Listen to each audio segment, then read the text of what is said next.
السلام علیکم و رحمت الله و برکاته. خدمت برادران عزیز نهایت گرم قدر و ارزشمند، امیدوارم که همه تان خوب باشین. حیواناتی که دیده میشه برای قربانی خریده شده از کشور ترکیه. دوستا کمک کردن برای مساکین، برای فقرا، کسایی که بی اولاد هستن، بیوه هستن و قربانیشان را داخل کشورشان افغانستان روان کردن تا اینکه فقرا از گوشتشان مستفید شوند و استفاده کنند. دوستایی که میخوان در این کاروان مقدس سهم بگیرن و ارتباط بگیرن، انشالله ما در خدمت هستیم.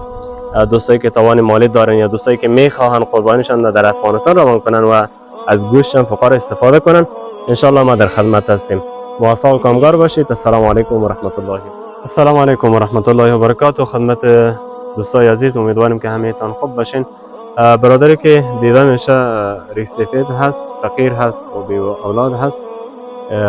بعضی کمک ها از طرف کشور ترکیه از منطقه اورزنجان بعضی دوستا کمک کرده بودن.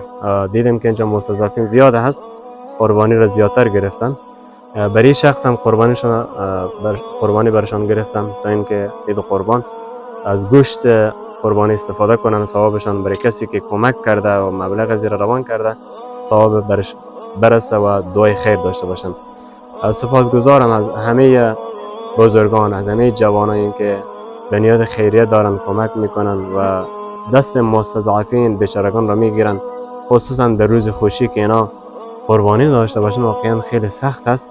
خوشا با حال جوانان، خوشا با حال عزیزایی که مثلا در این روز خوشی مستضعفین را، بیچارگان را خوشحال میسازن. موفق و سرفراز و سربلند باشین. السلام علیکم و رحمت الله و برکاته.